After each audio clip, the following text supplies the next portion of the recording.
So guys, जैसा कि हम लोगों ने अब तक देखा कि कैसे आस्था जो कि बिना मैजिक के पैदा हुआ था, उसका सपना होता है विज़र्ड किंग बनने का, जो कि पूरी दुनिया का सबसे स्ट्रॉन्गेस्ट मैजिशियन होता है। सब उसका मजाक उड़ाते हैं और उससे कहते हैं नहीं, तुम कभी भी विज़र्ड किंग नहीं बन सकते क्योंकि तुम्हारे पास मैजिक ही नहीं है। लेकिन आस्था कभी भी गिव अप नहीं करता और बहुत ज्यादा मेहनत और ट्रेनिंग करता है। एंड एक दिन फाइनली उसकी मेहनत रंग लाती है जब उसको मिल जाती है उसकी 5 लीफ ग्रिमवॉर, जो की एक मैजिकल बुक होती है जिसके अंदर एक डीमन होता है। एंड आस्था के अंदर भी एक मैजिकल पावर आ जाती है जो की होती है सामने वाले के मैजिक को खत्म कर देना। फिर आस्था और उसका भाई यूनो दोनों एक मैजिक नाइट स्क्वाड ज्वाइन कर लेते हैं, जिसमें आस्था ज्वाइन करता है ब्लैक बुल्स और यूनो ज्वाइन करता है गोल्डन डॉन। फिर हम देखते हैं आस्था, नोएल और लक ब्लैक बुल्स की तरफ से और यूनो, क्लॉस और मिमोसा गोल्डन डॉन की तरफ से एक साथ एक मिशन पे एक डंजन को एक्सप्लोर करने जाते हैं, जहाँ पे कुछ डायमंड किंगडम्स के भी मैजिशियंस आ जाते हैं। लक सबको अकेले हरा देता है, लेकिन आखिरी में लोटस इसको धोखे से पकड़ लेता है एंड इसको जान से मारने वाला होता है। एंड इधर मिमोसा को मार्स बहुत ज्यादा इंजर्ड कर देता है और क्लॉस और यूनो इससे मिलकर साथ में लड़ रहे होते हैं। एंड आस्था और नोएल भी ट्रेजर की तरफ भाग रहे होते हैं। यूनो, कभी तो मेरी बात माना करो यार, मैं तुम्हारा सीनियर हूँ, जाओ यहाँ से मिमोसा को लेके और बैकअप लेके आओ। हम इस ट्रेजर को डायमंड किंगडम के हाथों नहीं लगने दे सकते। नहीं, मैं पहले ही बोल चुका हूँ कि मैं आपको यहाँ पे अकेला छोड़ के नहीं जाऊंगा। हम लोग साथ में मिलकर इससे लड़ेंगे एंड इसको हराएंगे। एंड तभी मार्स इन दोनों पर दोबारा से अटैक कर देता है। इधर हम देखते हैं लोटस ने लक को बुरी तरह से पकड़ लिया होता है और लक को सांस लेने में भी दिक्कत हो रही होती है। तभी हम लक का बचपन देखते हैं। लक भी एक मिडिल क्लास फैमिली में पैदा हुआ था एंड सारे लोग उसको पागल बोलते थे क्योंकि वो हमेशा हंसता रहता था, जिसपे उसकी मम्मी एक दिन उसको बहुत ज्यादा मारती है।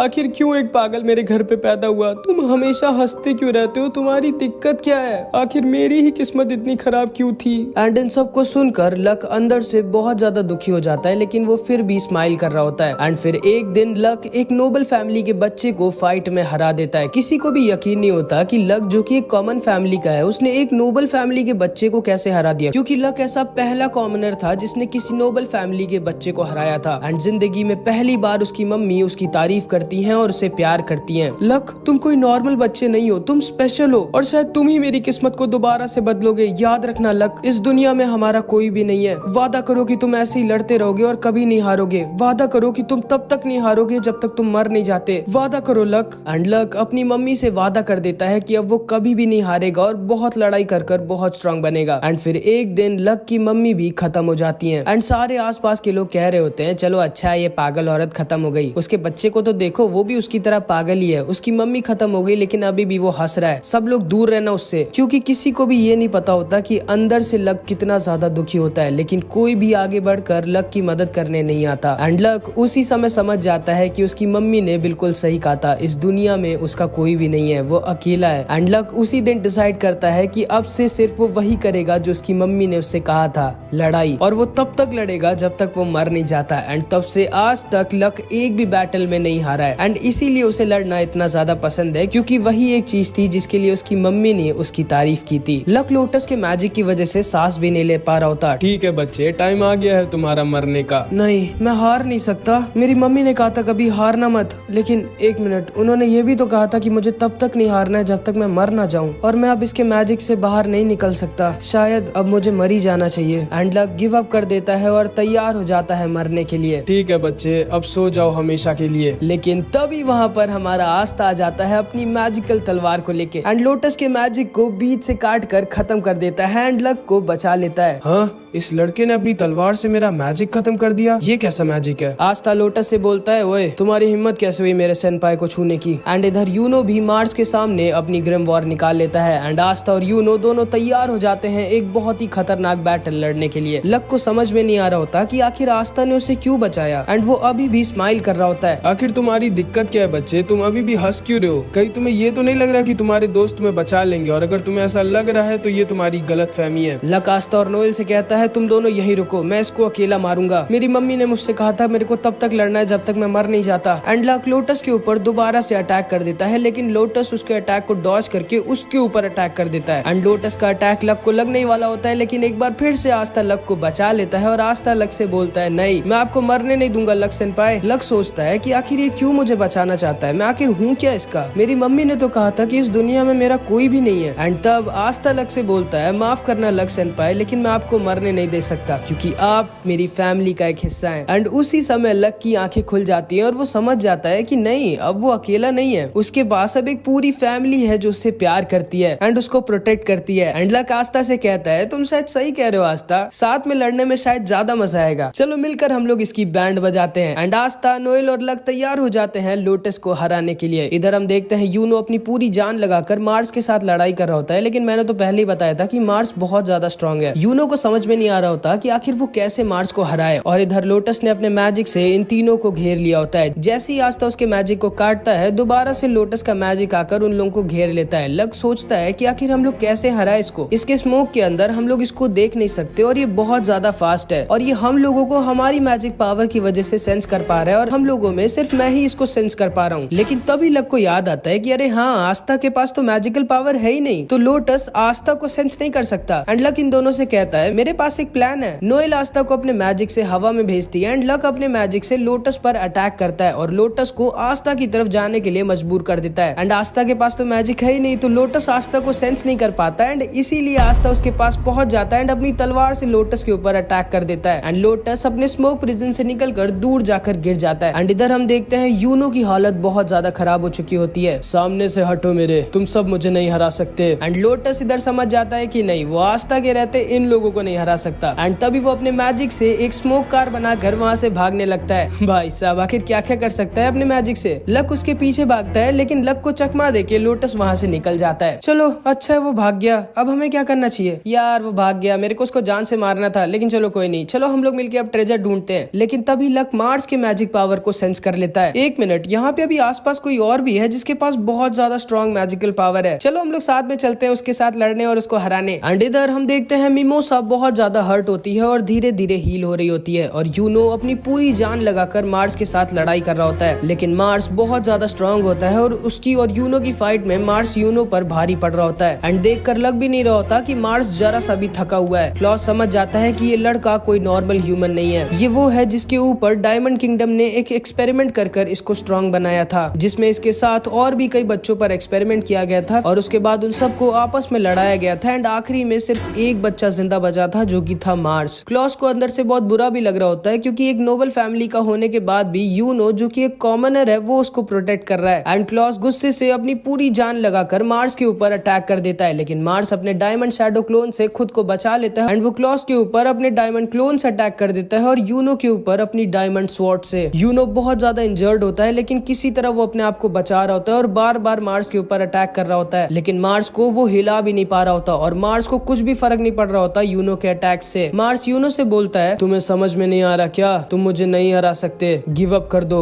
एंड तभी यूनो को अपने पास्ट की याद आ जाती है जब वो और आस्था आपस में ट्रेनिंग किया करते थे। एंड तब यूनो अपने मैजिक से आस्था को आसानी से बार बार हरा दिया करता था। तुम्हें समझ में नहीं आ रहा क्या आस्था, तुम मुझे नहीं हरा सकते, गिव अप कर दो। नहीं, मैं कभी भी गिव अप नहीं करूंगा, ये फाइट तब तक नहीं खत्म होगी जब तक मैं जीत नहीं जाता। एंड आस्था की तरह यूनो भी गिव अप करने वाला नहीं था क्योंकि आखिरी में वो है तो उसका भाई ही। एंड वो फिर से मार्स के ऊपर अटैक करने लगता है एंड मार्स डिसाइड करता है कि अब वो इस फाइट को खत्म कर देगा एंड वो अपनी डायमंड स्वॉर्ड से यूनो के ऊपर एक फाइनल अटैक कर देता है। यूनो अपने मैजिक से उसके स्वॉर्ड को रोकने की कोशिश करता है, लेकिन उसकी स्वॉर्ड तो डायमंड की थी तो वो उसे रोक नहीं पाता और मार्स की स्वॉर्ड यूनो की तरफ आगे बढ़ जाती है। क्लॉस बोलता है नहीं यूनो, एंड मार्स की स्वॉर्ड यूनो को बस खत्म करने वाली होती है, लेकिन तभी वहाँ पर फिर से हमारा आस्था आ जाता है एंड आस्था अपनी स्वॉर्ड से मार्स की स्वॉर्ड को बीच से काट देता है। क्लॉस देखकर डर जाता है कि आखिर जिस स्वॉर्ड को यूनो तक अपने मैजिक से नहीं काट पाया उसको इस लड़के ने कैसे काट दिया। आस्था मार्स से बोलता है मेरे भाई से दूर रहना। मार्स भी एकदम शॉक्ड रह जाता है कि आखिर कौन है ये लड़का, क्योंकि जिंदगी में पहली बार किसी ने मार्स की स्वॉर्ड को बीच से काटा था। एंड यूनो भी आस्था को देखता है और सोचता है कि आखिर कितना स्ट्रांग हो गया है आस्था एंड अब वो बचपन वाला वो वीक आस्था नहीं रह गया है। मिमोसा और क्लॉस भी आस्था को देखकर एकदम दंग रह जाते हैं। अबे ओए गधे, क्या कर रहा है तू, ऐसे बनेगा विज़र्ड किंग, अभी मैं ना आया होता तो गए थे तुम। चुप रहो, मैं बस हराने वाला था उसे। हराने वाले थे कि मरने वाले थे? देख लेना, इसको तो मैं ही हराऊंगा। तो ठीक है चलो फिर आओ देख लेते हैं कि हम दोनों में से पहले इसको कौन हराता है। क्लॉस सोच रहा होता है कि आखिर ये कैसे हो सकता है, एक ब्लैक बुल्स का मेंबर, वो भी जिसके पास मैजिक नहीं है, वो सोच भी कैसे सकता है कि वो मार्स जैसे स्ट्रॉन्ग मैजिशियन को हरा सकता है। आखिर कौन है ये लड़का। एंड तभी मार्स का एक शैडो क्लोन क्लॉस के ऊपर अटैक करने वाला होता है, लेकिन तभी लक उससे आकर बचा लेता है और उसके क्लोन को एक ही बार में हरा देता है। हाँ, ये तो लक है जो आज तक एक भी बैटल नहीं हारा। यही है क्या वो तीसरा ब्लैक बुल्स का मेंबर जो आस्था और नोएल को अकेला छोड़कर भाग गया था? नहीं, ये भाग भाग नहीं सकता। मुझे शायद कुछ गलत फहमी हुई थी, लेकिन ये क्या हो रहा है? ये कैसे हो रहा है? ब्लैक बुल्स जैसी बेकार स्क्वाड गोल्डन डॉन की मदद कैसे कर सकती है? एंड इधर नोएल भी मिमोसा से आके कहती है, तुम ठीक तो हो ना? हाँ, मैं भी शायद तुम सही कह रही थी, मैं वीक हूँ। हाँ, तुम वीक हो, लेकिन चिंता मत करो, मेरे रहते अब तुम्हें कोई यहाँ छू भी नहीं सकता। एंड इधर हम देखते हैं आस्था अकेले मार्स से भिड़ जाता है। एंड मार्स होता तो बहुत स्ट्रॉन्ग है, लेकिन आस्था के एंटी मैजिक के सामने वो थोड़ा सा कमजोर पड़ने लगता है। मार्स फिर से अपने ढेर सारे क्लोन्स बना देता है, लेकिन यूनो और लक उसके सारे क्लोन्स को संभाल लेते हैं। मार्स आस्था के ऊपर फिर से अपनी स्वॉर्ड से अटैक करता है, लेकिन आस्था की स्वॉर्ड के सामने उसकी स्वॉर्ड थोड़ी ना टिकेगी। एंड आस्था उसकी स्वॉर्ड को बीच से काट कर हवा में उड़ता है एंड मार्स के ऊपर अपनी स्वॉर्ड से अटैक कर देता है एंड उसको दूर फेंक देता है। एंड जिंदगी में पहली बार मार्स हार रहा होता है एंड मार्स जाकर बगल के पानी के अंदर गिर जाता है। सारे लोग आस्था की पावर को देखकर एकदम शॉक्ड रह जाते हैं, खास करके क्लॉस। आखिर ये लड़का जो कि एक कॉमनर है, वो इतना स्ट्रॉन्ग कैसे है? ये क्या हो रहा है? क्या हुआ क्लॉस? अब तुम्हें पता चला आस्था कोई ऐसा वैसा लड़का नहीं है। आस्था के पास जो स्वॉर्ड है वो एंटी मैजिक स्वॉर्ड है, जिससे वो सामने वाले के मैजिक को खत्म कर सकता है। क्या इतनी रेयर मैजिकल पावर एक कॉमनर के पास? लगता है इस बच्चे की किस्मत बहुत अच्छी होगी। तुम्हें आस्था के बारे में पता नहीं है क्लॉस, इसीलिए तुम्हें लग रहा है कि आस्था अपनी किस्मत की वजह से स्ट्रॉन्ग है। लेकिन तभी मार्स अचानक से आस्था के ऊपर अपना स्ट्रॉन्गेस्ट अटैक यूज कर देता है, जिससे वो आस्था को बहुत ज्यादा इंजर्ड कर देता है। आखिर हो कौन तुम? आस्था बहुत ज्यादा इंजर्ड हो जाता है और उसके पूरे कपड़े फट गए होते हैं। एंड आस्था मार्स से बोलता है, मेरा नाम है आस्था और मैं वो हूँ जो एक दिन बनेगा विज़र्ड किंग। एंड क्लॉस आस्था की बॉडी को देखकर एकदम डर जाता है। एक मिनट, ये बॉडी किस्मत से नहीं बन सकती। इस लड़के ने तो सच में बहुत ज्यादा मेहनत करी है। क्या ये सच में एक दिन विज़र्ड किंग बन जाएगा? एक कॉमनर? मेरे सामने से हट जाओ, तुम कुछ भी नहीं हो, तुम एक छोटे पत्थर हो मेरे सामने। एंड ये कह के मार्स आस्था के ऊपर अटैक कर देता है। आस्था बोलता है, हाँ माना कि मैं एक छोटा सा पत्थर हूँ, लेकिन मैं वो पत्थर हूँ जो एक डायमंड को भी तोड़ सकता है। एंड आस्था भी मार्स के ऊपर अटैक कर देता है। एंड मार्स होता तो बहुत ज्यादा स्ट्रॉन्ग है एंड उसमें बहुत ज्यादा मैजिकल पावर भी होती है, लेकिन वो आस्था के सामने टिक ही नहीं सकता, क्योंकि आस्था तो मैजिक को खत्म कर सकता है, चाहे मैजिक कितना ही स्ट्रॉन्ग क्यों ना हो। एंड आस्था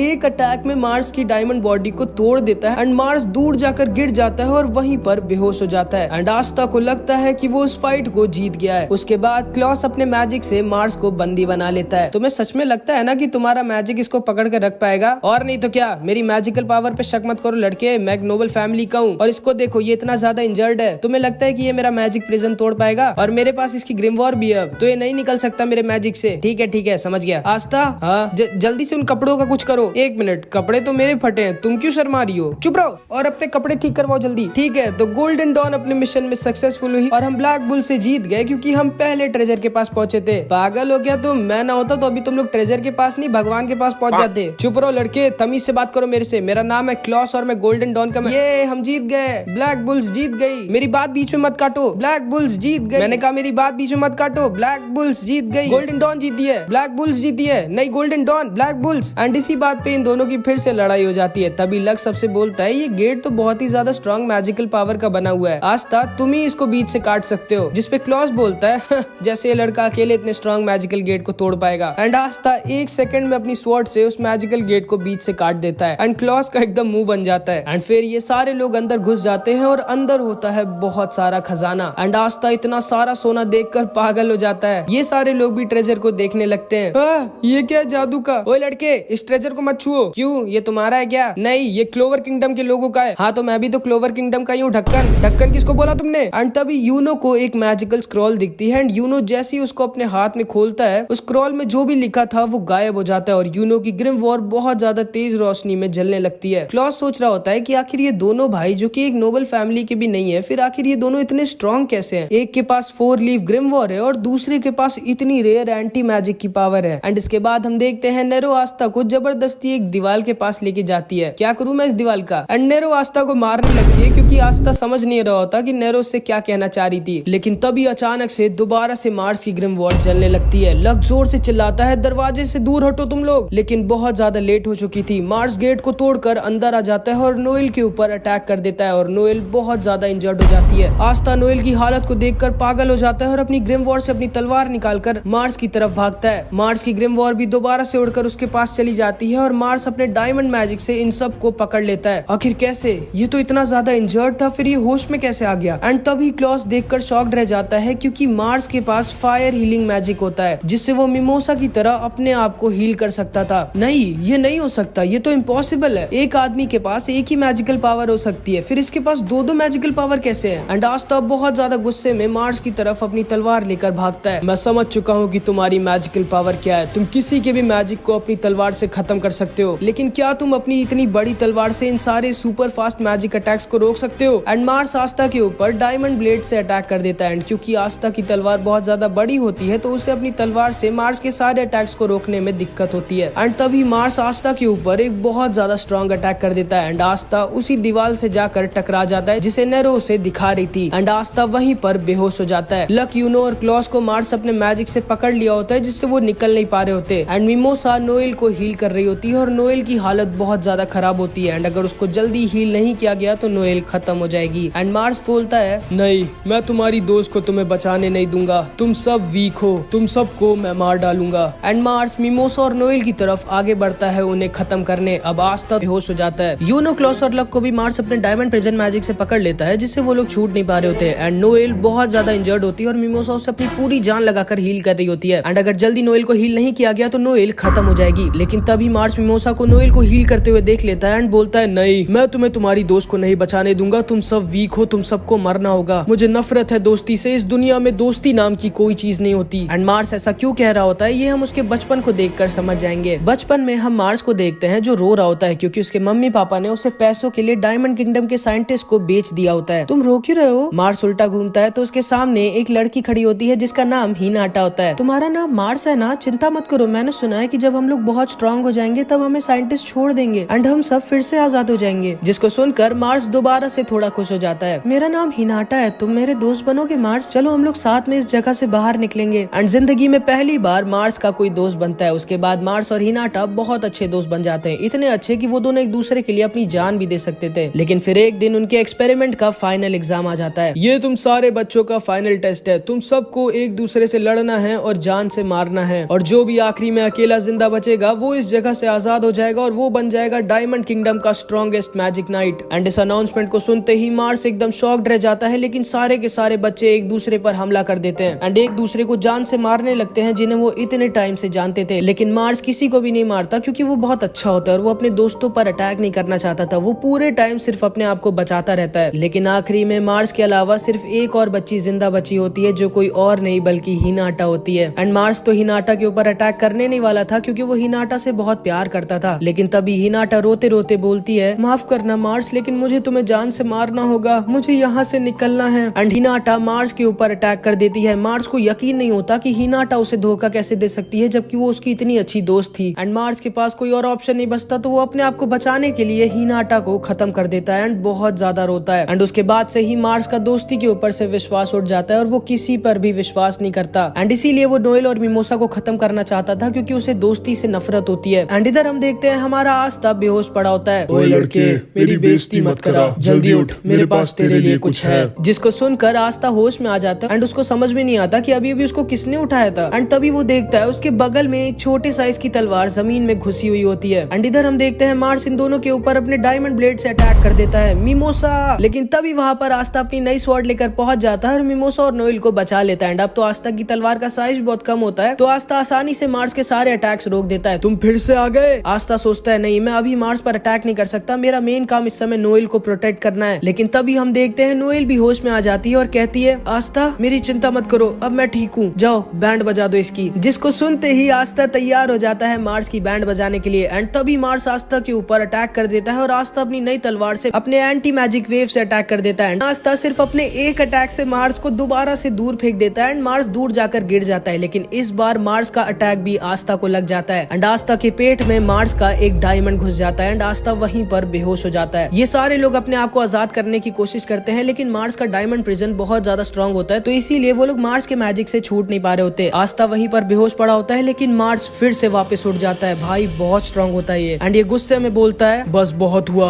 अब मरो तुम। एंड मार्स आस्था के ऊपर अपनी डायमंड स्वॉर्ड से अटैक कर देता है एंड आस्था को बस जान से मारने वाला होता है। नहीं, ये क्या हो रहा है? मैं इतना वीक नहीं हो सकता कि मैं अपने सामने मेरे भाई को मरने दूं। अगर मैंने अपने सामने आस्था को मरने दिया तो मैं कभी भी विज़र्ड किंग नहीं बन पाऊंगा। एंड तभी यूनो की 4 लीफ ग्रिम वॉर्ड दोबारा से जलने लगती है एंड अचानक से मानो टाइम रुक जाता है एंड यूनो के बगल में एक छोटी सी स्पिरिट उड़ रही होती है। यूनो सोचता है कि ये क्या है एंड तभी उस स्पिरिट की नींद खुलती है एंड वो सिर्फ एक फूंक मारती है एंड मार्स की और उसके स्वॉर्ड दोनों की धज्जियां उड़ा देती है एंड इस बार मार्स पूरी तरह से हार जाता है। एंड इन सबको अपनी आंखों पर यकीन नहीं होता कि यूनो ने मार्स को हरा कैसे दिया। एंड इन लोगों के ऊपर से मार्स का मैजिक भी हट जाता है। ये कैसे किया तुमने यूनो? हाँ, ये कैसे किया तुमने यूनो? कौन सा मैजिक यूज किया था तुमने? पता नहीं। एंड तभी यूनो अपनी ग्रिमवॉर में वही चीज लिखी हुई देखता है जो स्क्रॉल में लिखी हुई थी, जिसे उसने थोड़ी देर पहले उठाया था। पता नहीं तुमने ये कैसे किया, लेकिन बहुत अच्छे, सही किया। मुझे नहीं लगता कि अब ये जल्दी उठने वाला है। एंड इधर हम देखते हैं मिमोसा आस्था को हील करने लगती है एंड आस्था की नई तलवार अपने आप आस्था की ग्रिमवॉर के अंदर चली जाती है। लगता है हम लोग जीत गए, लेकिन तभी अचानक से वो डंजन अपने आप तबाह होने लगता है। हमें जल्दी यहाँ से निकलना होगा वरना हम सब मारे जाएंगे। यूनो तुरंत ही अपने मैजिक से विंड कार बनाता है और सारे लोग उस पर आकर बैठ जाते हैं। लक भी आस्था को लेकर यूनो की विंड कार पर चढ़ जाता है। मिमोसा आस्था को हील करती रहो एंड वो सब वहाँ से जल्दी जल्दी निकलने लगते हैं क्योंकि यहाँ नीचे उनकी जान खतरे में होती है। लेकिन तभी आस्था अपनी बची कुची जान लगाकर बोलता है,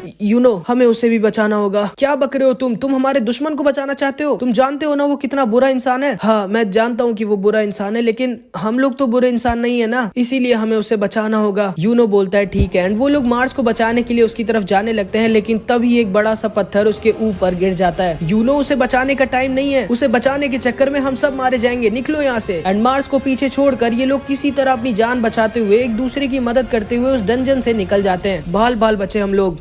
मजा आ गया, एक और बार चले क्या? तुम सही में पागल हो क्या? एंड ये सारे लोग उस डंजन से जिंदा बचकर निकल जाते हैं। लेकिन तभी हम लोटस को देखते हैं। लोटस भी वही नीचे ही था जो पूरे टाइम चुपचाप खजाना जमा कर रहा होता है। एंड उसने मार्स को भी बचा लिया होता है जो कि अभी बेहोश पड़ा होता है। एंड अभी मार्स को उसका पूरा का पूरा पास्ट याद आ जाता है जो साइंटिस्ट ने उसे भुलवा दिया था जब हिनाटा ने उसके ऊपर अटैक कर दिया था और मार्स ने हिनाटा को खत्म कर दिया था। एंड वो जोर जोर से बैठकर रो रहा था। तभी हिनाटा उसके पास आती है और उसे हील करने लगती है। तुमने ऐसा क्यों किया हिनाटा? हम तो साथ में बाहर जाने वाले थे ना। माफ करना मार्स, लेकिन मैं जानती थी कि तुम मुझे कभी नहीं मारोगे, इसीलिए मुझे तुम पर अटैक करना पड़ा ताकि तुम मुझे मार दो और इस जगह से बाहर निकल जाओ। मेरा इस दुनिया में कोई भी नहीं है मार्स तुम्हारे अलावा, इसीलिए मैं तुम्हें मरने नहीं देना चाहती थी। अब जाओ मार्स, हम दोनों के संतिर पूरी दुनिया देखो। एंड ये कह के हिनाटा वहीं पर खत्म हो जाती है। एंड अब जाके मार्स को समझ में आता है कि नहीं, हिनाटा ने कभी भी उसे धोखा नहीं दिया था, वो मार्स से सच में बहुत प्यार करती थी। एंड तभी मार्स होश में आ जाता है। तो तुम होश में आ गए मार्स? देखो तो हमने बहुत बड़ा हाथ मारा है, अब हमारा पूरा गांव कई सालों तक पेट भर के खाएगा। हाँ, मुझे बचाने के लिए thank you lotus. Thank you? ये कब से इतना अच्छा हो गया? एंड इसी तरह डायमंड किंगडम वालों के लिए एकदम हैप्पी एंडिंग हो जाती है। एंड इधर हम देखते हैं आस्था होश में आ जाता है। एंड अब आस्था भी एकदम ठीक होता है, बस उसके पेट में थोड़ा सा दर्द हो रहा होता है। माफ करना आस्था, मैं तुम्हें पूरी तरह से हील नहीं कर पाई, मेरा मैजिक पावर खत्म हो गया था। नहीं मिमोसा, तुम्हें मुझे सॉरी नहीं, मुझे तुम्हें थैंक यू कहना चाहिए। तुम ना होती तो आज मैं जिंदा भी ना होता। Thank you mimosa. जिसको सुन के मिमोसा शर्मा के नोएल के पीछे जाके छुप जाती है। मतलब समझ रहे हो? दो लड़कियां पीछे पड़ गई हमारे आस्था भाई के। बताओ, पता नहीं मेरे पीछे कब कोई एक पड़ेगी। एनीवेज, इसके बाद हम देखते हैं क्लॉस इन दोनों के पास आता है और इन दोनों को गले लगा लेता है। माफ करना मुझे, मैंने आज तक तुम दोनों को अपने से नीचे समझा क्योंकि तुम दोनों एक कॉमनर थे, लेकिन अब मैं ऐसा कभी भी नहीं करूंगा। मुझे बहुत खुशी है कि हम सब के सब जिंदा हैं।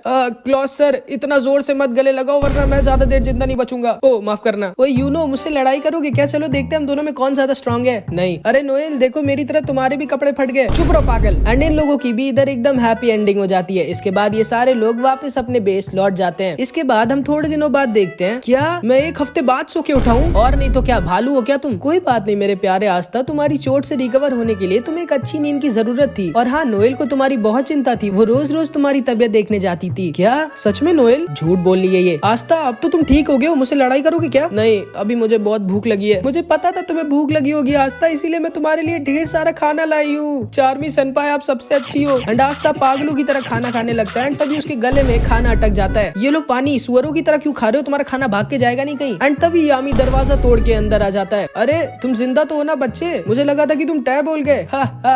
नहीं, मैं जिंदा हूँ सर। अच्छी बात है कि तुम जिंदा हो। अब तुम जिंदा हो ही गए हो तो आज तुम्हें रॉयल कैसल जाना होगा डंजन की रिपोर्ट देने। मैं भी जा सकता हूँ क्या यामी सर? नहीं, तुम नहीं जाओगे। तुम जब भी जाते हो किसी न किसी को इंजर्ड करके आ जाते हो। मैं नहीं जा सकता हूँ यामी सर, मुझे मेरी बहन मैरी से मिलने जाना है। तुम्हें भेज भी कौन रहा है? मैं जाऊँ क्या? हाँ, तुम जा सकती हो, लेकिन रॉयल कैसल नहीं, किचन में जाओ, मेरे लिए खाना लेके आओ। ओके। आस्था और नोएल, तुम दोनों अकेले रॉयल पैलेस जाओ। एंड यामी के ऑर्डर से आस्था और नोएल दोनों साथ में रॉयल टाउन में आ जाते हैं। वाह, कितनी बार तुम ये शहर देख चुके हो आस्था? हर बार आती पागल क्यों जाते हो? यकीन नहीं होता एक दिन ये पैलेस मेरा होगा नोएल। एंड नोएल फिर से सोच के शर्मा जाती है कि वो और आस्था फिर से साथ में अकेले। लेकिन तभी उन्हें अपने सामने यूनो की स्वॉर्ड दिख जाती है एंड वो लोग भी रॉयल पैलेस ही जा रहे होते हैं। होते हैं। ओए यूनो पीछे तो देखो। एंड आस्था को देख के क्लॉस बहुत ज्यादा खुश हो जाता है। तुम एक हफ्ते तक कैसे सो सकते हो, भालू हो क्या? अपने काम से मतलब रखो। ओह हाय मिमोसा, कैसी हो तुम? एंड आस्था को देखते ही मिमोसा वहाँ से शर्मा के फिर से भाग जाती है। ये भाग क्यों गई? मैं भी शायद उसे छोटी हाइट वालों से नफरत है। सच्ची में मार खाना चाहते हो क्या तुम आज? एंड नोएल मिमोसा के पास आती है और उससे पूछती है क्या हुआ मिमोसा? पता नहीं नोएल, लेकिन मैं जैसे ही आस्था को देखती हूँ या फिर उसके बारे में सोचती हूँ मेरा दिल बहुत जोर जोर से धड़कने लगता है। जिसको सुन के नोएल एकदम शॉक्ड रह जाती है। क्या है ये, क्या बोली हो तुम? पागल हो गई हो क्या? पता नहीं मुझे क्या हो रहा है, लेकिन हर वक्त मैं बस आस्था के बारे में ही सोचती रहती हूँ। एंड नोएल बहुत डर जाती है क्योंकि उसके सामने एक कंपटीशन आ जाता है जो खुद उसकी बहन होती है। एक मिनट, मुझे क्यों बुरा लग रहा है? मुझे क्या फर्क पड़ता है चाहे आस्था को कोई भी लड़की पसंद करे?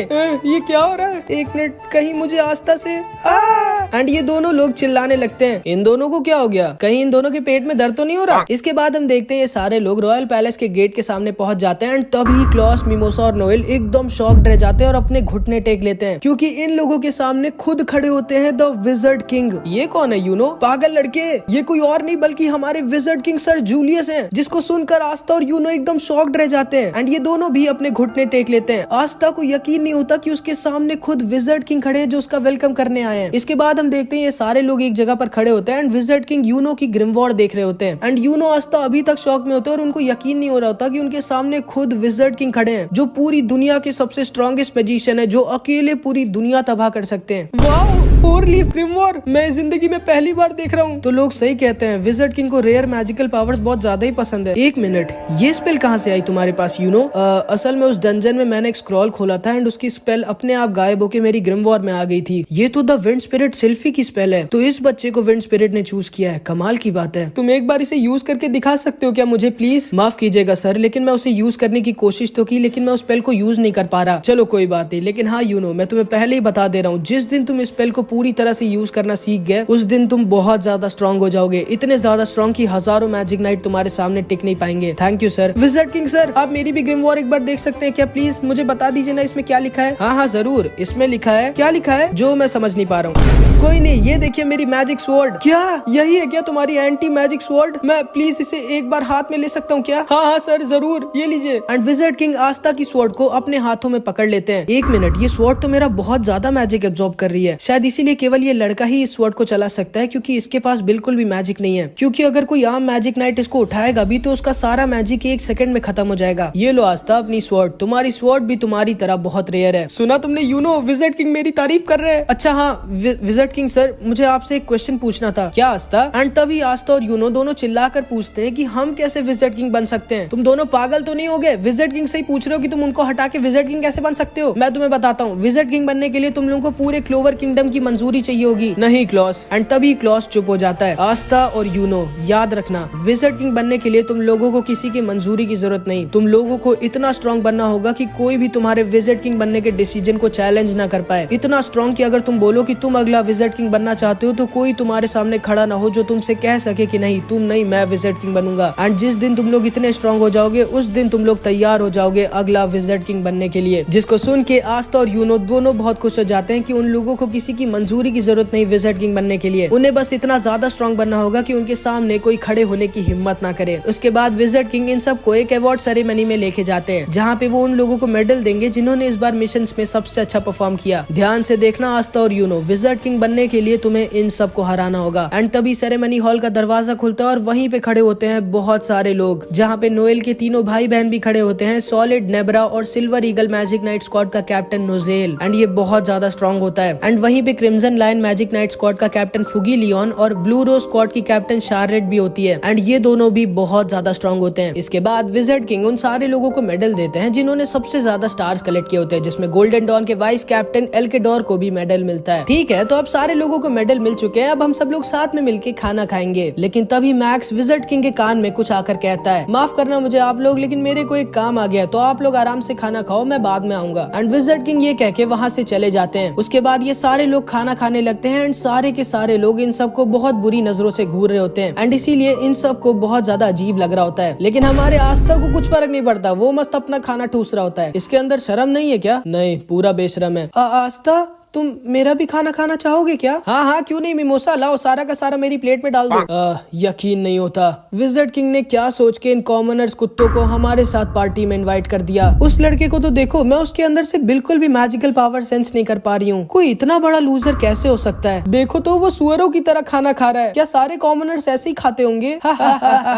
एंड ये सारे लोग मिलके आस्था का मजाक उड़ाने लगते हैं, लेकिन आस्था को कुछ फर्क नहीं पड़ता। वो मस्त अपना खाना खा रहा होता है क्योंकि उसकी आदत होती है, वो बचपन से ये सब सुनता आया है, जिसको देखकर मिमोसा को आस्था और ज्यादा पसंद आ जाता है। तभी एल्केडोर बोलता है, पता नहीं आखिर इन कॉमनर्स को रॉयल पैलेस में घुसने भी क्यों दिया जाता है। तभी फुगिलियन का भाई लियोपोल्ड एल्केडोर से आके कहता है, तुम शायद भूल रहे हो एल्केडोर, तुम्हारी खुद की स्क्वाड में एक कॉमनर है जिसके पास वो 4 लीफ ग्रिमवॉर है। हाँ मुझे पता है हमारी स्क्वाड में ये कॉमनर है, लेकिन हमारी पूरी स्क्वाड को इस कॉमनर के होने ना होने से कुछ फर्क नहीं पड़ता। सब के सब इससे नफरत करते हैं और हम सब इंतजार कर रहे हैं कब ये किसी मिशन में जाके खत्म हो जाएगा। और क्लॉस, मिमोसा और नोएल, तुम लोगों को शर्म नहीं आ रही क्या? तुम दोनों इन कॉमनर्स के साथ घूम रहे हो। लेकिन तभी नोएल का भाई सॉलिड कहता है, एल्केडोर तुम खाली मिमोसा और क्लॉस को ही डांटो, क्योंकि नोएल भी किसी कॉमनर से ज्यादा ऊपर नहीं है, वो भी सारे कॉमनर्स की तरह किसी काम की नहीं है। एंड नोएल का भाई सॉलिड उसके ऊपर आकर अपना पूरा का पूरा पानी गिरा देता है। तुम्हारी हिम्मत भी कैसे हुई नोएल हमारे सामने खड़े भी होने की? प्लीज ऐसा मत करिए आप दोनों। एंड तभी नोजेल नोएल से बोलता है, अभी भी तुम्हारे अंदर अगर थोड़ी सी भी शर्म बची हुई है नोएल तो भाग जाओ यहाँ से। एंड नोएल रोते रोते वहाँ से भागने लगती है, लेकिन तभी आस्था उसका हाथ पकड़ता है और कहता है, नहीं नोएल तुम कहीं नहीं जाओगी, इन सबको तो मैं देखता हूँ। एंड आस्था अपनी टेबल के ऊपर खड़ा होता है और जोर जोर से चिल्ला के बोलता है, ओए कान खोल के सुनो तुम सब के सब, मेरे बारे में जो भी कहना है कहो, मुझे कुछ फर्क नहीं पड़ता, लेकिन अगर तुम लोगों ने मेरे दोस्तों के बारे में कुछ भी कहा तो मुझसे बुरा कोई नहीं होगा। एंड तभी एल्केडोर अपने मैजिक से आस्था को पकड़ लेता है। कॉमनर कुत्ते, तुम्हारी हिम्मत भी कैसे हुई हमारे सामने अपना मुंह खोलने की? लेकिन तभी आस्था अपनी स्वॉर्ड निकालता है, एल्केडोर के मैजिक को खत्म कर देता है। क्या ये कैसे किया इसने? मेरी बात अभी खत्म नहीं हुई, तुम्हारा जो भी नाम है और तुम सब के सब याद रखना, मुझे मेरा नाम है आस्था और मैं वो हूँ जो एक दिन तुम सबको हरा के बनेगा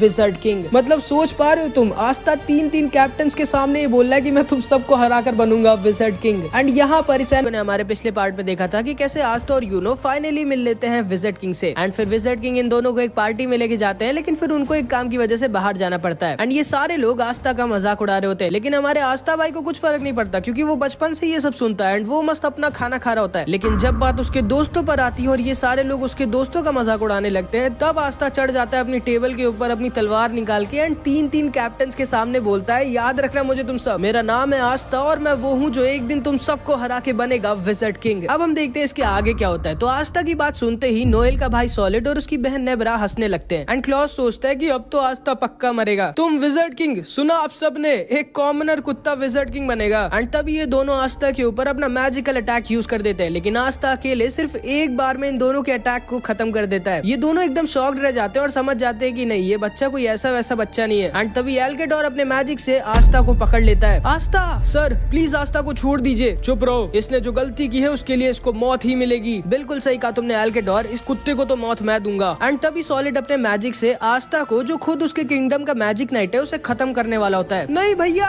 मरो बच्चे। एंड सॉलिड आस्था के ऊपर एक बहुत ही स्ट्रॉन्ग अटैक यूज कर देता है। हमारा यूनो अपने भाई को बचाने के लिए अपनी ग्रिम वॉर निकालने वाला होता है, लेकिन हमारे आस्था भाई को जरूरत ही नहीं है भाई मदद की। उसकी दूसरी स्वॉर्ड कब काम आएगी? एंड आस्था अपनी दूसरी स्वॉर्ड से एल्केडोर के मैजिक को खत्म कर देता है एंड सॉलिड के मैजिक को वापस उसी के ऊपर डिफ्लेक्ट कर देता है। एंड सॉलिड उस अटैक से अपने घुटनों पर आ जाता है। क्या एक कॉमनर मुझे घुटनों पे ले आया? एंड आस्था अपनी दोनों स्वॉर्ड लेकर खड़ा होता है, मानो कह रहा है कि आ जाओ जिसको आना है। लेकिन तभी अचानक से नोएल का भाई सिल्वर ईगल स्क्वाड का कैप्टन अपनी मैजिकल पावर दिखाता है, जो कि इतनी ज्यादा होती है कि उस पूरे कमरे की हवा बदल जाती है एंड वो पूरा का पूरा कैसल हिलने लगता है। एंड आस्था को अब समझ में आता है कि आखिर एक मैजिक नाइट स्क्वाड का कैप्टन कितना स्ट्रांग होता है। एंड आस्था को सांस लेने में भी दिक्कत हो रही होती है। तो किस तरह से मैं तुमको पनिश करूं सिल्वर फैमिली की बेइज्जती करने के लिए? एंड आस्था चुपचाप वहीं पर खड़ा होता है। नहीं, हमें जल्दी कुछ करना होगा वरना आस्था मारा जाएगा। तुम्हें शर्म आनी चाहिए नोजेल। एंड तभी नोजेल उल्टा घूमता है तो देखता है फुगिलियन, क्रिम्सन लायंस का कैप्टन, उसे रोक देता है। तुम्हें शर्म आनी चाहिए नोजेल, तुम एक बच्चे के ऊपर अपनी मैजिकल पावर यूज कर रहे हो, अपने काम से मतलब रखो फुगिलियन। एंड तभी आस्था के पीछे फुगिलियन का भाई लियोपोल्ड आके खड़ा हो जाता है।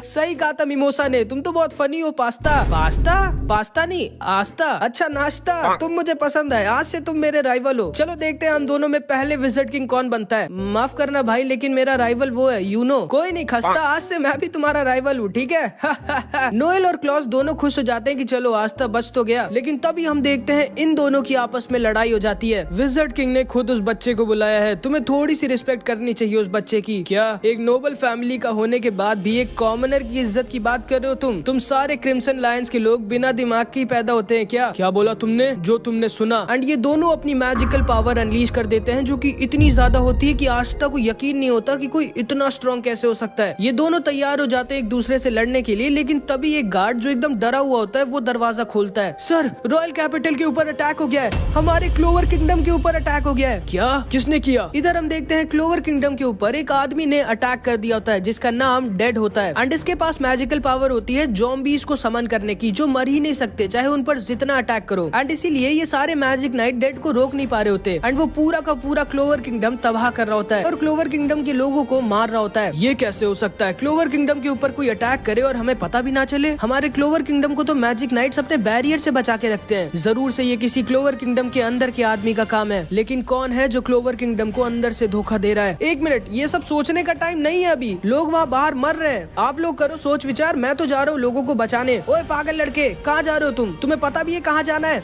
हाँ, मैं वही जाऊंगा जहाँ पर लोगों को मेरी सबसे ज्यादा जरूरत होगी। एंड ये कह के आस्था वहाँ से निकल जाता है। मुझे नाश्ता सच में बहुत पसंद है। रुको, मैं भी आ रहा हूँ तुम्हारे साथ। रुको लियो। लेकिन लियो भी आस्था के पीछे निकल जाता है। ध्यान से सुनो मैजिक नाइट्स, टाइम आ चुका है, क्लोवर किंगडम को हमारी जरूरत है। मैं आस्था और लियो के पीछे जा रहा हूँ। नोएल, तुम भी मेरे साथ चलो और आप सब लोग चारों दिशाओं में फैल जाइए, एक भी दुश्मन बच के जाने ना पाए। मुझे ऑर्डर मत करो फुगी लियोन, मैं अकेला ही उन सब के लिए काफी हूँ। एंड ये सारे लोग बाहर निकल जाते हैं क्लोवर किंगडम को बचाने के लिए। एंड तभी हम देखते हैं टेबल के नीचे से निकलती है चार्मी, जो चुपचाप खाना खा रही होती है। पता नहीं ये कहाँ से आ गई है। ठीक है, मुझे भी जाना चाहिए शायद लोगों को बचाने के लिए, लेकिन तभी चार्मी को किचन से एक बहुत अच्छी खुशबू आती है। एक काम करती हूँ, पहले किचन साफ कर देती हूँ, उसके बाद जाऊंगी, खाना वेस्ट हो जाएगा फालतू। इधर हम देखते हैं ये सारे के सारे लोग पूरी जान लगाकर क्लोवर किंगडम को बचा रहे होते हैं, बट उन लोगों के अटैक्स इन ज़ॉम्बीज़ के ऊपर काम ही नहीं कर रहे होते, क्योंकि ये सब तो पहले से ही मरे हुए हैं। एंड इधर हम देखते हैं डेड ने एक छोटी सी बच्ची को पकड़ लिया होता है। क्यों छोटी बच्ची, तुम्हें पता है मरने के बाद क्या होता है? नहीं, मुझे नहीं पता है। कोई बात नहीं, अभी थोड़ी देर में जान जाओगी तुम। नहीं प्लीज। एंड डेड इस बच्ची को खत्म करने ही वाला होता है, लेकिन तभी आस्था वहाँ पर पहुँच जाता है। उस लड़की से दूर रहना, वरना तुम्हें पहले पता लग जाएगा कि मरने के बाद क्या होता है। एक ब्लैक बुल्स जैसी घटिया स्क्वाड का मेंबर मुझसे कह रहा है कि वो मुझे हराएगा, मेरी आर्मी से लड़ो पहले। लेकिन तभी डेड देखता है कि आस्था ने पहले ही उसकी पूरी आर्मी निपटा दी होती है। एंड ये लड़की आस्था के पास आ जाती है। ये कैसे किया इस लड़के ने? मेरे ज़ॉम्बीज़ को इसने सुला कैसे दिया? क्योंकि असल में आस्था की स्वॉर्ड एंटी मैजिक होती है, एंड ये ज़ॉम्बीज़ तो बने मैजिक के ही हैं, इसीलिए ये ज़ॉम्बीज़ आस्था के सामने कुछ भी नहीं थे। चिंता मत करो बच्ची, मेरे रहते तुम्हें ये छू भी नहीं सकता। अच्छा, मैं समझ गया तुम कौन हो। तुम वही हो जिसने आइस को हराया था, एक मैजिकलेस लूजर जिसके पास एक एंटी मैजिक स्वॉर्ड है। एंड आस्था डेड की तरफ अपनी तलवार लेके भागता है, लेकिन तभी डेड अपने 4 सुपर सोल्जर्स में से एक सोल्जर को समन कर देता है। बाहर आओ सोल्जर नंबर 4, जिसका नाम जिमी होता है। एंड जिमी का अटैक आस्था को लग जाता है। एंड जिमी के पास मैजिकल पॉइजन की पावर होती है, जिससे आदमी बहुत ज्यादा कमजोर हो जाता है और धीरे धीरे पैरालाइज होने लगता है। इधर हम देखते हैं ये सारे के सारे मैजिक नाइट्स इन सबको मार रहे होते हैं, और ये ज़ॉम्बीज़ होते तो बहुत ज्यादा है, बट बहुत वीक भी होते हैं। नोज़ेल सोचता है आखिर इन अटैक्स का मतलब क्या है? इन वीक ज़ॉम्बीज़ के साथ ये कभी क्लोवर किंगडम पे कब्जा नहीं कर सकता। कहीं इन लोगों का मकसद हमें बिजी रख के हमारे किंग को तो किडनैप करना नहीं है। इसके बाद हम क्लोवर किंगडम के किंग को देखते हैं। क्या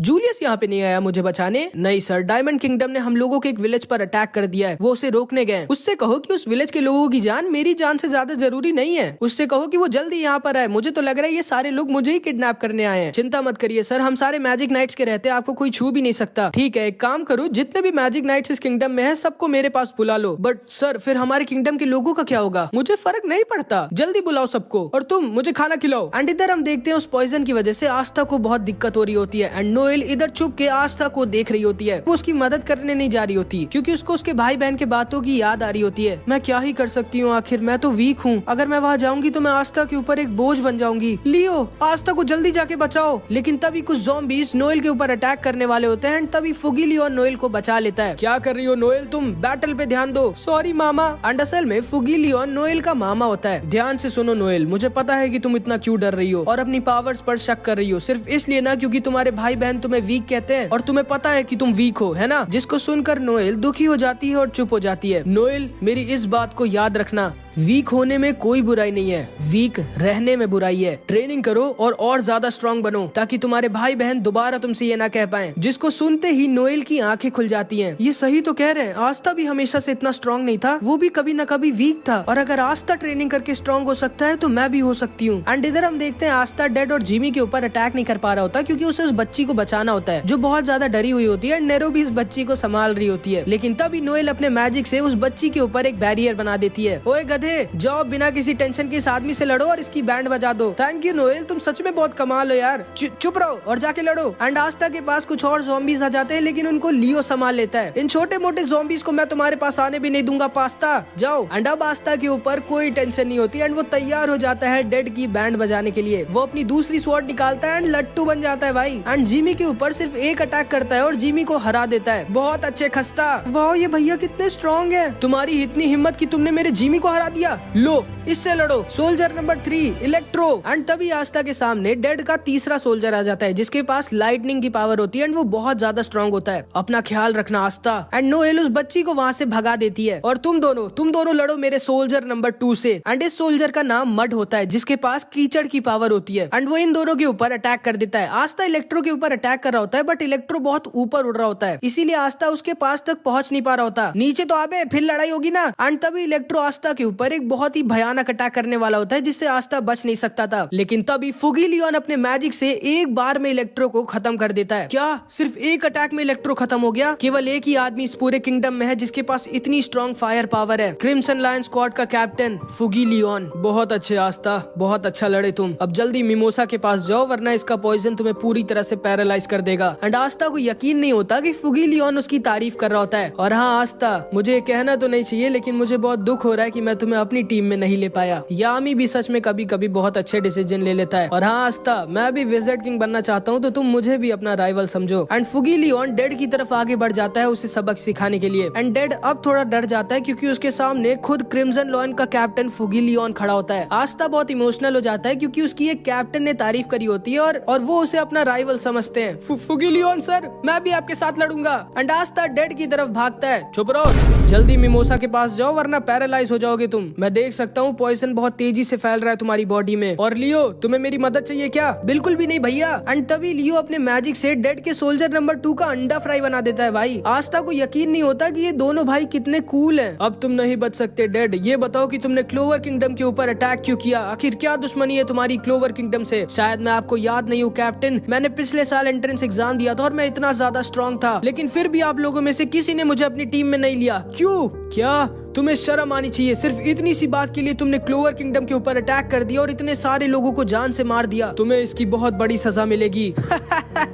भले ही तुम लोगों ने मेरे 3 सुपर सोल्जर्स को मार दिया लेकिन मेरे सोल्जर नंबर 1 के रहते तुम लोग मुझे छू भी नहीं सकते। एंड तभी डेड अपने सोल्जर नंबर 1 को बुलाता है जो उसके आसपास एक शील्ड बना देता है। लू की शील्ड को हजारों मैजिक नाइट्स एक साथ मिलके भी नहीं तोड़ सकते। अब तुम लोग मेरा बाल भी बांका नहीं कर सकते। तुम शायद भूल रहे हो डेड, तुम्हारे सामने कोई आम मैजिक नाइट नहीं खड़ा है, तुम्हारे सामने खड़ा है खुद क्रिम्सन लायन का कैप्टन फुगीलियन। एंड तभी फुगीलियन अपने सिर्फ एक अटैक से लू और उसकी शील्ड दोनों की चटनी बना देता है। एंड आस्था को अपनी आंखों पर यकीन नहीं हो रहा होता। तो ये है एक मैजिक नाइट स्क्वाड के कैप्टन की पावर और ये मेरे राइवल हैं। ये नहीं हो सकता, सिर्फ एक अटैक से मेरा लू मारा गया। एंड तभी फुगीलियन डेड को अपने फायर ट्रैप मैजिक से पकड़ लेता है एंड ये सारे ज़ॉम्बीज अपने आप बेहोश हो जाते हैं। लगता है हम लोग जीत गए। यार मेरा भी मन नहीं भरा था, मुझे और लड़ना था। लगता है हम लोग जीत गए, मुझे और ज्यादा स्ट्रॉन्ग बनना होगा। एंड तभी ये सारे के सारे किंगडम के लोग इन सब की तारीफ करने लगते हैं एंड सबको थैंक यू बोलने लगते हैं। Thank you so much magic night, आप सब सबसे अच्छे हो। वाओ, उस लड़के को तो देखो, वो कितना हैंडसम है। हाँ सही कहा। लेकिन तभी इधर हम देखते हैं फुगीलियन के कान में एक माइक्रोफोन लगा होता है जिसमें से कोई बोलता है, बहुत अच्छे डेड, कोई बात नहीं, तुम पकड़े गए, हमारा मिशन पूरा हो गया है, लीडर बहुत खुश होंगे। एंड आस्था को भी किसी के बोलने की आवाज आती है। नोजेल भी इधर सोच रहा होता है कि नहीं, ये फाइट अभी खत्म नहीं हुई है, कुछ तो गड़बड़ है। ठीक है डेड, प्लान को आगे बढ़ाने का टाइम आ गया है। एंड तभी हम देखते हैं यूनो की ग्रिम वॉर अपने आप जलने लगती है एंड यूनो को हवा में उड़ा देती है। एंड तभी अचानक से इन सारे कैप्टन के नीचे एक टेलीपोर्टेशन पोर्टल खुल जाता जाता है जिसमें ये सारे लोग फंस जाते हैं। ये क्या है? एंड ये पोर्टल इन सारे मैजिक नाइट्स को क्लोवर किंगडम से बहुत ज्यादा दूर कहीं पर टेलीपोर्ट कर देता है। ये क्या हुआ हम लोगों के साथ? हमारा क्लोवर किंगडम खतरे में है। एंड तभी फुगी लियोन और इन दोनों को पता चल जाता है कि सारे मैजिक नाइट्स क्लोवर किंगडम के कहीं बाहर टेलीपोर्ट हो गए हैं। तो ये तुम्हारा प्लान था, क्लोवर किंगडम के सारे पावरफुल मैजिक नाइट्स को एक जगह पर लाकर यहाँ से दूर भेज देना। एंड ये सारे लोग भी बहुत ज्यादा डर जाते हैं कि सारे मैजिक नाइट्स कहाँ गए। एंड तभी इन सब के ऊपर एक औरत अपने मैजिक से अटैक कर देती है और इन सब की लाइफ पावर इन सब से छीनने लगती है। अभी मजा आएगा ना, तुम सब की लाइफ पावर से मैं और ज्यादा टाइम तक जवान रह पाऊंगी। एंड क्योंकि ये औरत इन सब की लाइफ पावर चूस रही होती है तो ये सारे के सारे लोग बूढ़े होने लग जाते हैं और डर कर इधर उधर भागने लगते हैं। ये औरत सबकी जिंदगी उनसे छीन रही होती है, लेकिन तभी वहाँ पर यूनो आ जाता है क्योंकि उसे तो उसकी ग्रिमवॉर ने बचा लिया था। ओह, तो तुम बच गए। तुम तो बहुत हैंडसम हो यार। मैं तुमसे तुम्हारी एज नहीं छीनूंगी अगर तुम मुझसे शादी कर लो। बिल्कुल नहीं, मैं चुड़ैल से शादी नहीं करने वाला। क्या बोला तुमने? चुड़ैल? एंड इन दोनों की आपस में लड़ाई हो जाती है। यूनो सोचता है कि आखिर इन लोगों का प्लान क्या है। इन लोगों ने सारे मैजिक नाइट्स को दूर भेज दिया है, कहीं ये किंग को तो किडनैप करना नहीं चाहते। तो अब मुझे समझ में आ रहा है कि तुमने क्लोवर किंगडम के ऊपर अकेले अटैक नहीं किया था, तुम्हारे साथ दो लोग और हैं। कहाँ हैं वो दोनों? जिसपे डेड कुछ भी नहीं बोलता। आखिर क्या है तुम लोगों का प्लान डेड? क्योंकि अगर तुम लोग किंग को किडनैप करने की सोच रहे हो तो वो तुम लोगों की बहुत बड़ी बेवकूफी होगी, क्योंकि किंग के पास अभी सारे के सारे मैजिक नाइट्स और बाकी के कैप्टन्स हैं। एंड तभी डेड जोर जोर से हंसने लगता है। किसने कहा कि हम यहाँ पर किंग को किडनैप करने आए हैं? तुम जानना चाहते हो फुगी लियोन हम लोग यहाँ पर क्यों आए हैं? तुम्हारे लिए। हम सब यहाँ पर तुम्हें किडनैप करने आए फुगी लियोन। क्या? ये तीनों डेड की बात को सुनकर शॉक्ड रह जाते हैं। एंड तभी फुगी लियोन के पास भी एक टेलीपोर्ट पोर्टल खुल जाता है और फुगी लियोन भी वहाँ से टेलीपोर्ट हो जाता है और एक अजीब सी जगह पर पहुंच जाता है। यूनो इधर इस चुड़ैल के साथ लड़ रहा होता है, बट इस चुड़ैल के अटैक्स यूनो को लग जाते हैं, जिसकी वजह से यूनो को दिखाई और सुनाई देना बंद होने लगता है। पता है मेरे अटैक से क्या होगा? तुम्हें दिखाई और सुनाई देना बंद हो जाएगा और फिर तुम बेहोश हो जाओगे और उसके बाद मैं तुम्हें अपने साथ मेरे घर लेके चलूंगी, जहाँ पर तुम जिंदगी भर मेरे गुलाम बन के रहोगे। यूनो इसको मारने की कोशिश करता है, लेकिन उसका निशाना लग ही नहीं रहा होता, क्योंकि अब यूनो को दिखाई और सुनाई देना दोनों बंद होने लगता है। यूनो को समझ नहीं आ रहा होता कि अब वो क्या करे। नहीं, ऐसे ही चलता रहा तो मैं इसे नहीं हरा पाऊंगा, मुझे कुछ करना होगा। लेकिन मैं क्या करूं? मुझे दिखाई और सुनाई दोनों ही नहीं दे रहा है और मैं उस स्पिरिट मैजिक का भी यूज नहीं कर सकता। आखिर क्या करूं मैं? एंड तभी यूनो बेहोश होने वाला होता है, लेकिन तभी विंड स्पिरिट सिल्फी दोबारा से जाग जाती है और उसके सामने खड़ी हो जाती है। एक मिनट, ये तो विंड स्पिरिट सिल्फी है। ये कहां से आई इस बच्चे के पास? इम्पॉसिबल। एंड तभी यूनो की wind spirit Sylph tornado cannon का यूज करती है एंड इस औरत को एक बार में हरा देती है और इन सारे के सारे लोगों के पास उनकी एज वापस लौट जाती है और सारे लोग वापस से यंग हो जाते हैं। एंड ये चुड़ैल सीधे जाके कैसल के किचन में क्रैश करती है, जहाँ पर चार्मी खाना खा रही होती है। एंड अब जाके हम इस चुड़ैल का असली चेहरा देखते हैं। सर, हमें यहाँ से निकलना होगा, हम पर अटैक हुआ है। हाँ ठीक है। बिल्कुल नहीं, मुझे पता होता कि उस लड़के के पास विंड स्पिरिट है तो मैं उससे कभी ना लड़ती। मुझे जल्दी किसी की लाइफ एनर्जी एब्जॉर्ब करनी होगी। एंड तभी इस बूढ़ी चुड़ैल को अपने सामने चार्मी दिखती है एंड वो चार्मी की तरफ आगे बढ़ने लगती है उसकी लाइफ एनर्जी उससे छीनने के लिए। एंड चार्मी को लगता है कि वो उसका खाना छीनने आ रही है उससे। नहीं, बिल्कुल भी नहीं, मेरे खाने से दूर रहो, मैं तुम्हें नहीं दूंगी। लेकिन ये बूढ़ी औरत चार्मी की तरफ आगे बढ़ती हुई जा रही होती है। नहीं, मुझे उसे जल्दी रोकना होगा वरना वो किसी और की एज एब्जॉर्ब करके दोबारा से स्ट्रॉन्ग हो जाएगी। एंड इधर हम देखते हैं चार्मी कई बार इसको मना करती है मेरे खाने से दूर रहो, लेकिन ये उसकी तरफ आगे बढ़ती ही आ रही होती है। एंड अब चार्मी का दिमाग खिसक जाता है। मैंने कहा ना मेरे खाने से दूर रहो, तुम्हें समझ में नहीं आता। एंड चार्मी अपना मैजिक यूज करती है, hungry sheep magic. And Charmy की मैजिकल शीप उल्टा इस चुड़ैल का सारा मैजिक पावर एब्जॉर्ब कर लेती है एंड इसको एक ऐसा पंच मार दी कि अब ये सीधा कीका टाउन के बाहर जाके गिरेगी। दोबारा मेरे खाने को मुझसे छीनने की सोचना ही मत। लेकिन तभी जैसे ही इसका मैजिक खत्म होता है चार्मी का खाना नीचे गिरने वाला होता है। नहीं, मेरा खाना, कोई बचाओ उसे। लेकिन तभी उसके खाने को यूनो बचा लेता है। तो ये है वो लड़की जिसने अभी उसे हराया और ये तो आज तक स्क्वाड की है। एंड यूनो चार्मी को उसका खाना वापस कर देता है। तुम ठीक तो हो ना? एंड तभी चार्मी यूनो को देखती है और उसको यूनो से प्यार हो जाता है, क्योंकि एक तो उसने उसके खाने को बचाया, ऊपर से वो दिखता भी इतना अच्छा है। साला, मुझे क्यों जलन हो रही है इससे? Thank you so much. आपका नाम क्या है वैसे मेरे प्रिंस? हाँ, प्रिंस यूनो। लेकिन तभी यूनो वहीं पर बेहोश हो जाता है और चार्मी उसे और अपने खाने दोनों को अपने मैजिक पावर से बचा लेती है। शायद ये मेरी जिंदगी का बेस्ट डे है। एंड यहाँ पे इन लोगों का सब सेटल हो जाता है। लेकिन इधर हम फुगी लियोन को देखते हैं जो एक अजीब सी जगह पर घूम रहा होता है। लेकिन तभी उसके सामने हमारी एनिमे का मेन विलेन आ जाता है। नहीं, ये नहीं हो सकता।